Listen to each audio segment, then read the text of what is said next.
Արարատ, լեգենդար համը, նոր լույսի ներքո, լեգենդար համադրությունը, նոր իմաստավորմամբ,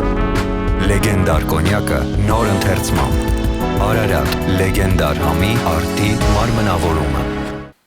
Բարև ձեզ 24 TV-ին շարունակում է իր աշխատանքը, այսօր ուղիղ տեսակապ ենք հաստատել Արցախի Հանրապետություն, որտեղ մեր զրուցակիցն է Արցախի Հանրապետության արտաքին գործերի նախարար Դավիթ Բաբայանը, եւ սիրով ողջունում ենք ու շնորհակալություն պարոն Բաբայան, որ ժամանակ տրամադրեցիք հարցազրույցի համար։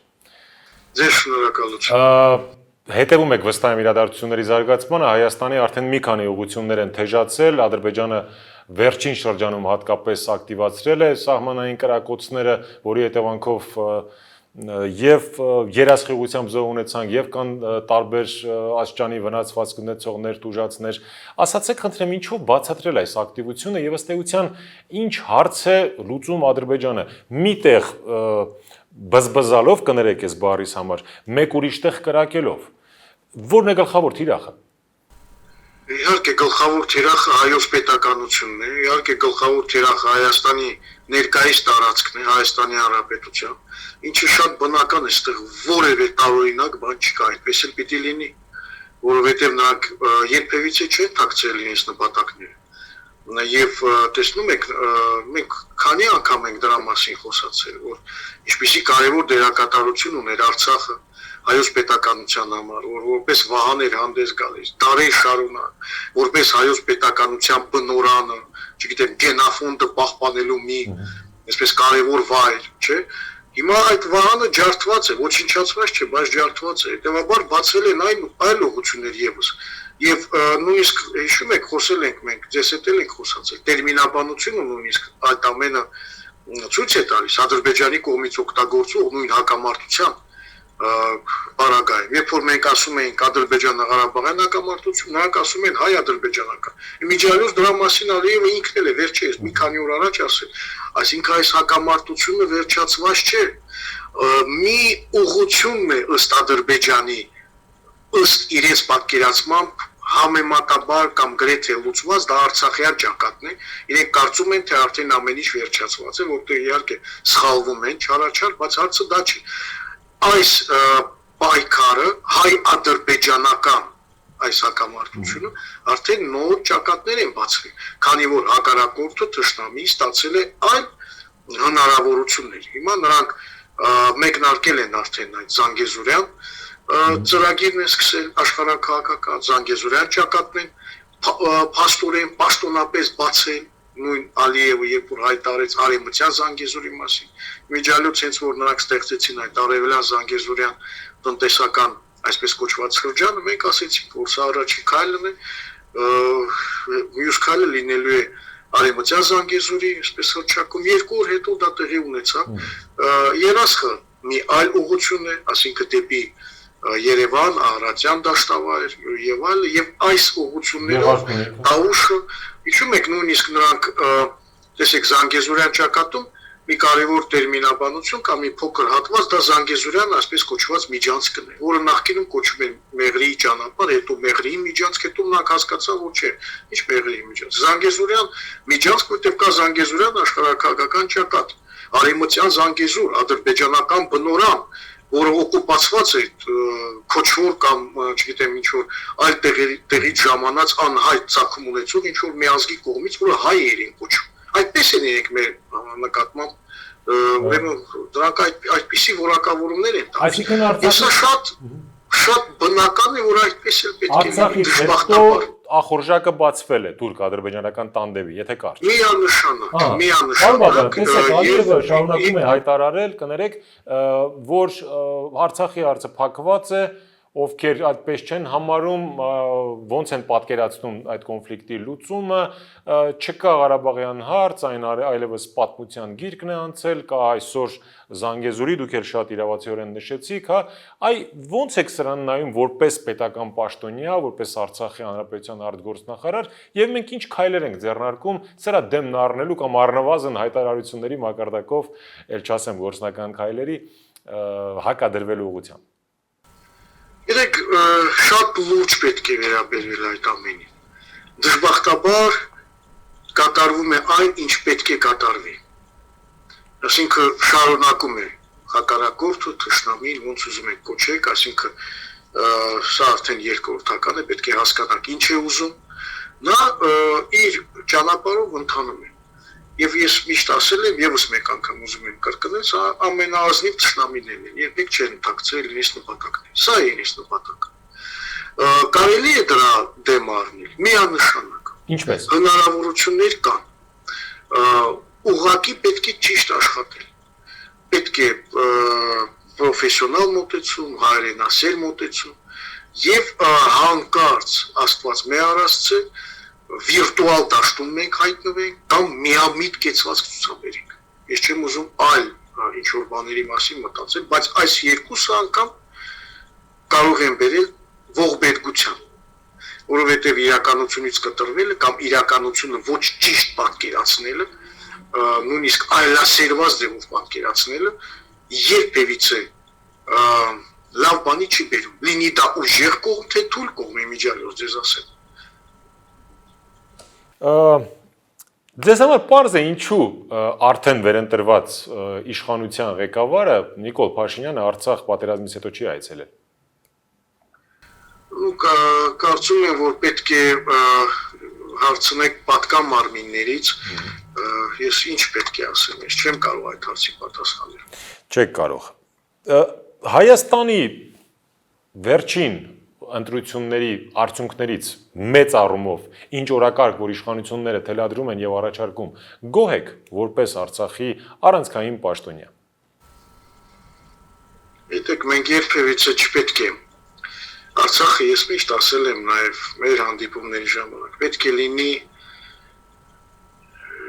որպես արժեք, սրբություն հայության համար։ Եվ եթե մենք ուզում ենք դա լինի, մենք պետք է փայփայենք եւ ամեն ինչ անենք, որպեսզի Արցախը տարբեր տիպի հարձակումներից զերծ պահենք, նաև ներքաղաքական։ Իսկ դեմագոգները շատ են։ Շատ են նաև մարդիկ, ովքեր միտումնավոր, այդ թվում նաև դրսից, այդ թվում նաև հակառակորդը շատ ճիշտ աշխատանք է տանում այս ուղղությամբ, չէ՞։ Եվ կարող են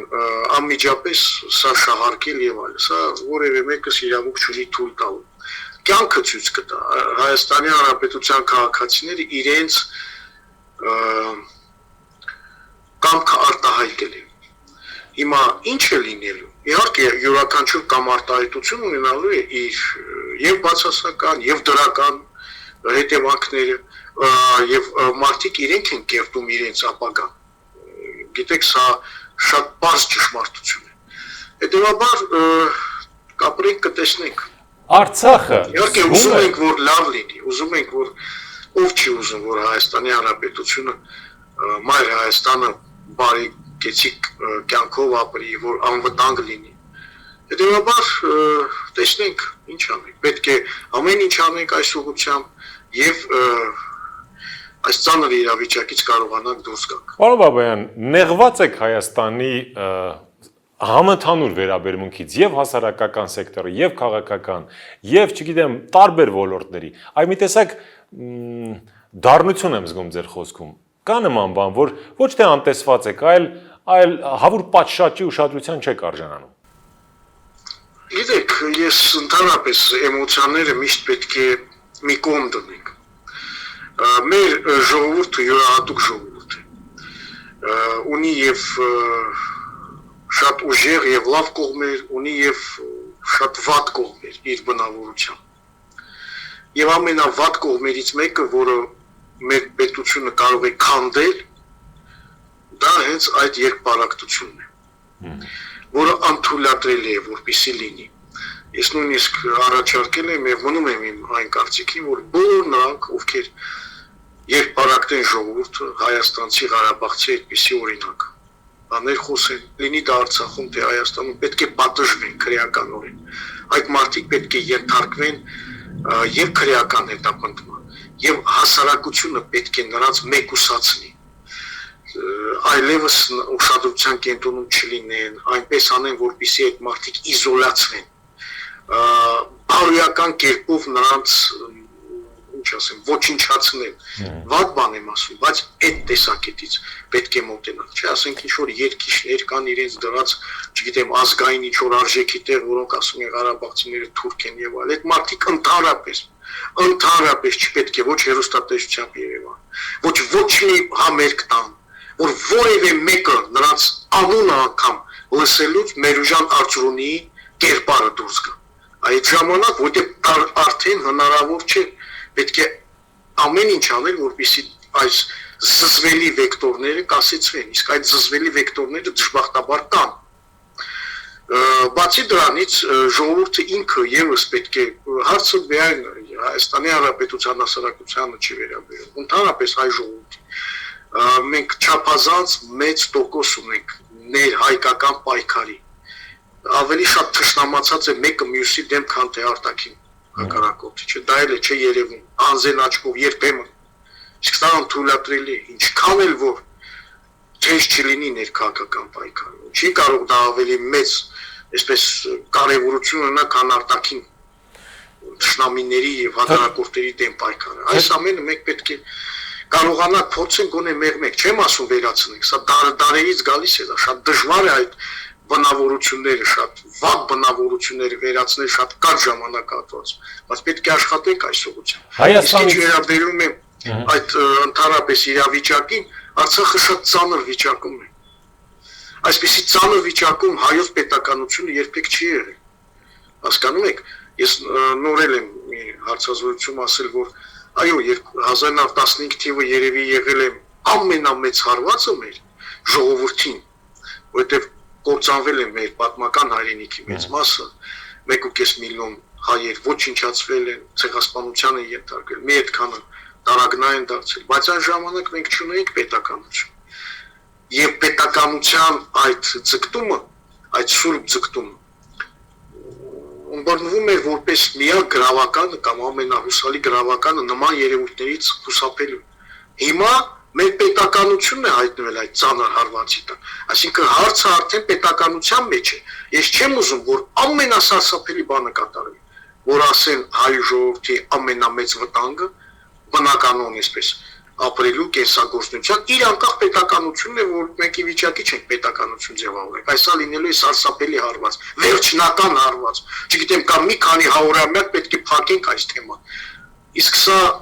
արդյոք մեր այդ զոհերը արժանի են նման այսպես ավարտի, չէ՞ մեր պետականություն։ Հետևաբար դասեր քաղենք եւ դուրս գանք այս ամենից։ Ես պիտի լրագրողական համառությունն այդուամենայնիվ անեմ, հա, Հայաստանից ներքին թշնամանք եք զգում տարբեր շերտերում։ Գիտեք, ներքին թշնամանքը ամեն տեղ կա։ Եթե մեկը թուրք է անվանում Արցախցուն, այդ մարդը ինչ է, թշնամի է, թե ուղղակի որ ազգանումը յանով է վերջանում հայ է։ Իսկ այդպիսի մարդիկ կան տարբեր տեղեր, հասկանում եք, մարդ կա ասում է ավելի լավ է արևտուր կանենք ադրբեջանցի, ինչի են պետք մեզ այդ արցախցիները, կան չէ այդպիսի մարդիկ։ Այնպիսի գոհարներ ունենք, որոնք ներմուծում են տարբեր մասնագիտությամբ։ Եվ եթե կան գոնե մեկ այդպիսի մարդ, այսինքն այդ վիրուսը մտել է, վիրուսն է, չէ՞ շատ փոքր է, չի երևում անզեն աչքով, բայց գալիս է մի պահ, երբ որ պանդեմիայի առջև են կանգնում։ Հետևաբար, որպեսզի չկանգնենք այդ պանդեմիայի առջև, պետք է ժամանակին։ Իսկ հիմա շատ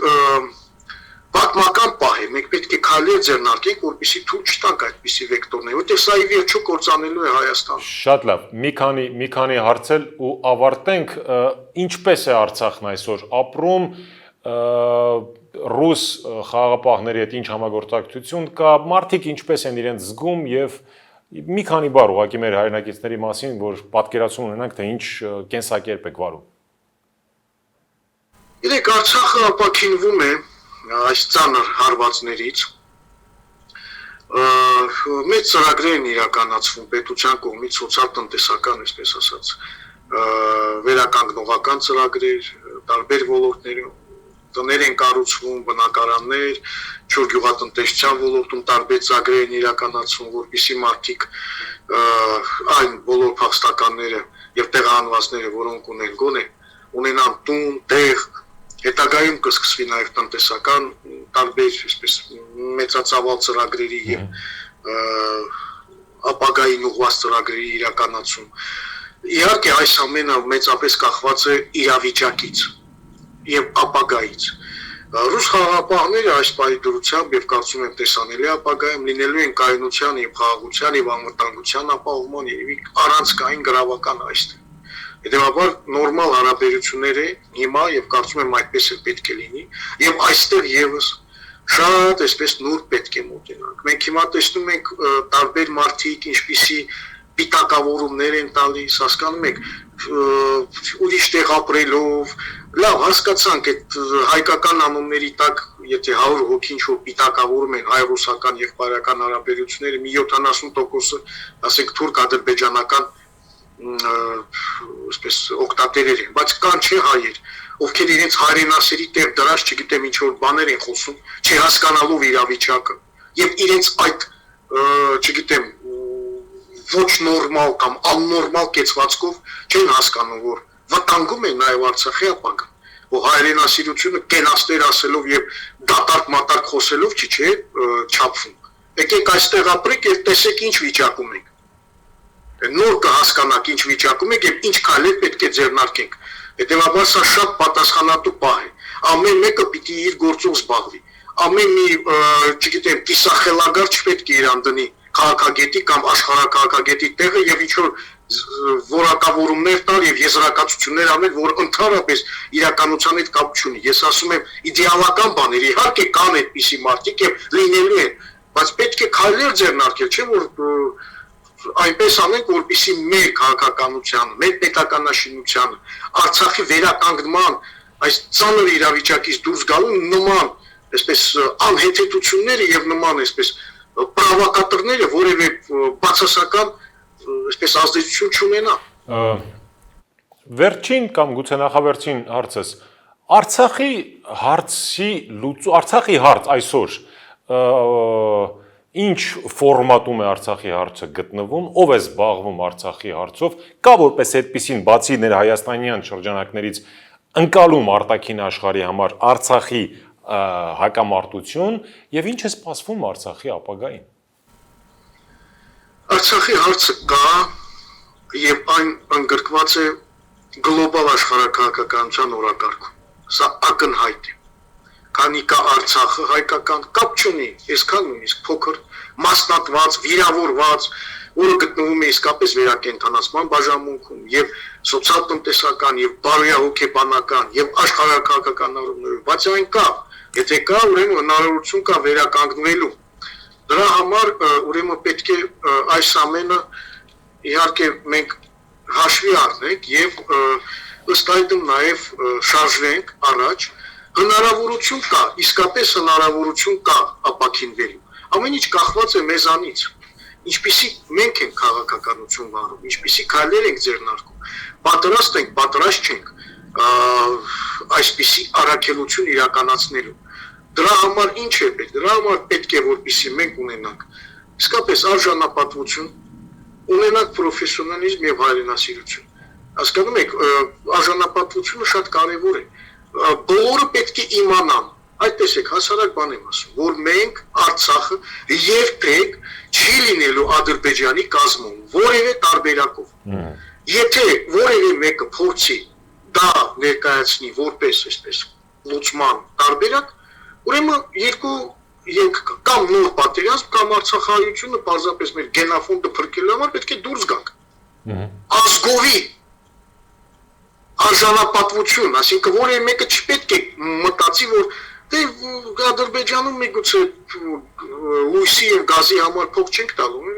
մնանք էլ ինչ անենք, կկերակրեն մեզ ֆերմայի պես, կենթանիների պես։ Այ Ադրբեջանը դա է ուզում։ Դրա համար Ալիև ասում է 25000 մարդ է ապրում, այսինքն սա այն վերին շեմն է, որը ինքը կարող է հանդուրժել 25000 հայ Արցախում ֆերմայի պես, այսպես անասնաֆերմայի պես պահեն եւ դրանով ասեն տեսեք դուք դրան եք։ Պարոն Բաբայան, կներեք, իլերում են, կներեք, որ ընդհատում եմ, իլերում են ձեր ասացի, դուք տեսնում եք Հայաստանի Հանրապետությունից այդ ձեր ասացի վերահաստատման ազդակներ, հայտարարություն, չգիտեմ, արձանագրում, որ Արցախը հիշեցրեք ինձ որևէ բարձրաստիճան պաշտոնյայի, ով ասել է նույն բառերը, ինչ դուք ասացիք։ Ես ասում եմ ընդհանրապես, գիտեք, ընդհանրապես առհասարակ մենք պետք է միշտ հասկանանք, որ հայությունը դատապարտված է լինել գաղափարի արժեհամակարգի արժեքի կրող, այլ ոչ թե գնի եւ գաղափարախոսության կրող, որովհետեւ եթե դա այդպես է, կյանքում է նա լավ բանի չի բերելու, երբեք չի բերելու լավ բանի։ Հասկանում եք, դրա համար մենք պետք է հասկանանք ինչ ենք ուզում։ Այդ մեր են հին ասացվածքը, որտեղ հաց այնտեղ էլ կաց, չէ՞, հիշում եք, կա այդպիսի ասացված, սարսափելի երևույթ է։ Իսկ եթե այդ ասացվածքը գալիս է հնուց, ուրեմն այդ առատները կան, չէ՞, հասարակության։ Հայաստանի վերընտրված իշխանությունը կիսում է տեսակետը, որ Արցախը երբեք չի լինելու Ադրբեջանի կազմում։ Կարծում եմ, որ կիսում է, եթե չկիսի, սա բերելու է հայոց պետականության կործանմանը։ Եվ ընդհանրապես, եթե հասարակությունը Հայաստանի գա կոնսենսուսի, որ Հայաստանը հրաժարվում է Արցախից, դա նշանակում է մյուս փուլը լինելու է հրաժարում Զանգեզուրից, մյուս փուլը լինելու է եւ այլն։ Ես չեմ էլ ուզում մտածել, որ որևէ մեկը կարող է այդպիսի քայլի դիմի։ Բայց մենք պետք է հասարակություն ունենանք հզոր արժեհամակարգով, որպիսի նման տրամադրություններ հասարակության մեջ չի։ Իսկ Պուտինն ու Շարլ Միշելը ինչի մասին էին ակնարկում, ավելի ճիշտ ուղիղ խոսում, ինչ ցավոտ զիջումների մասին էին խոսում։ Ցավոտ զիջումները կարող է լինել այն, որ Ադրբեջանը պետք է ճանաչի Արցախի անկախ ապրելու իրավունքը եւ այդ փաստը ամենացավոտ իսկապես չէ, տեսեք, ինքը իհարկե չի ճանաչի։ Պուտինը Փաշինյանին ասում է, որ Ալիևը այստեղ մի քիչ չէ, այդ ցավոտ փոխզիջումները Պուտինը խոսել է Ալիևի։ Փոխզիջում չի ասել, ասել է ներողություն Փաշինյանի հետ հանդիպմանը, որ շատ կարևոր է ունենալ հանրային մեծ աջակցություն ցավոտ զիջումներից կամ ցավոտ գործընթացներից առաջ։ Ալիևը ոչինչ չունի զիջելու։ Այդ մենք պետք է զիջենք ու ամեն օր զիջում ենք։ Եվ հիշում եք, երբ որ Պուտինի հետ հանդիպեց, Պուտինը ասեց նաև այդ ցավոտ, որ իրենք էլ պետք է ցավոտ փոխզիջումներ անեն։ Որն է այդ ցավոտ փոխզիջումը։ Այդ փոխզիջումը կարող է լինել նույն այդ կարգավիճակի հարցը։ Գոնե դե ֆակտո ձևով։ Հասկանում ենք, որ կրկնում եմ, ես իրատես եմ, հասկանում եմ, որ Ադրբեջանը լինելով բազմազգ, լինելով երիտասարդ ազգ, միայն 51%-ն է թուրքախոս այնտեղ, թուրքական տառը, չէ՞, այն էլ դրանց մի մասը այլ ազգերեն թուրքացած։ Հասկանում եք, նրանք երբեք չեն գնալու ազգային ինքնորոշման իրավունքի ճանաչում, որտեղ փլուզվելու է ներսից այդ երկիրը, բայց աշխարհակահաղականությունը ունի նաև իր կանոններ, աշխարհակահաղականությունը դա շահերի, դա այսպես ուժի ազդեցության հավասարակշռվածություն է։ Հետևաբար մենք ունենք այդ հնարավորությունը։ Կա աշխարհակահաղական այսպես շահ, որպեսզի Արցախը լինի որպես հայկական պետություն, հայկական սուբյեկտ, այսպես ասենք, կազմավորում, բայց մեզանից էլ է շատ բան կախված, ինչ ձև պետք է դա լինի, որպեսզի ավելի էֆեկտիվ լինի։ Մենք երբևիցե չպետք է լինենք Ադրբեջանի կազմում, որտեղ դա կբերի կործանման առհասարակ։ Իսկ այսպիսի սցենարը որևէ մեկին Ադրբեջանից եւ Թուրքիայից բացի որևէ մեկի շահերից չի բխում։ Իսկապես չի բխում։ Սկսած արևմուտքից վերջացած ուրեմն Ռուսաստանից, Իրանից եւ արևմուտքի ակտիվությունը եւս այս համատեքստում դիտարկելու ավարտում ենք։ ԱՄՆ-ն նույնպես ունի իր Կներեք, պարոն Բաբայան, այսինքն աշխարհն ունի կոնսենսուս առնվազն 3 խոշոր կենտրոնների աշխարհակաղակական մակարդակով, որ հայկական Արցախը չպետք է երբեք լինի Ադրբեջանի կազմում եւ այսօր բազմաշերտ այսպես բանակցությունները պետք է միտված լինեն այս ուղղությամբ։ Այո։ Տեսեք, բոլոր փաստաթղթերը կարգավորման, բոլոր նույնիսկ տեսական սցենարները այնտեղ նշված է եղել մեր ինքնորոշման իրավունքի մասին։ Այսինքն սա այդ կոնսենսուսի արտահայտությունն է։ Որևէ տեղ նշված չէ, որ Արցախը պետք է լինի Ադրբեջանի կազմում։ Հասկանում եք, այսինքն սա ինքնին արտացոլում է, որ կոնսենսուս կա։ Բայց մենք էլ պետք է ճիշտ աշխատենք, եթե կոնսենսուս լինի, բայց մենք չուզենանք պայքարենք, հոգնենք, ասենք ավելի լավ է, ասենք փորներս կոշտ լինի, բայց վերջը էլի։ Սա արդեն ուրիշ հարց է, այսինքն շատ բան, իսկապես մենք փոքր ենք շատ, թվում է թե չէ, թույլ ենք, բայց մեզնից շատ բան է կախված, իսկապես Չպետք է դա մոռանանք։ Ունենք բոլոր հնարավորությունները եւ կա այդպիսի շահագրգռվածություն, որպեսզի Արցախը մնա։ Կախված է մեզանից ամբողջ հայությունից, Մայր Հայաստանից, Գյուրքից, Արցախից։ Շնորհակալություն հարցազրույցի համար, լավ եղեք, պինդ եղեք, ամուր եղեք, մենք ձեր կողքին ենք։ Ես ուզում բարեկամներ, ուղիղ տեսակապով Արցախի Հանրապետություն էինք միացել, մեր զրուցակիցը Արցախի արտգործնախարար Դավիթ Բաբայանն է։ Շնորհակալություն ուշադրության համար։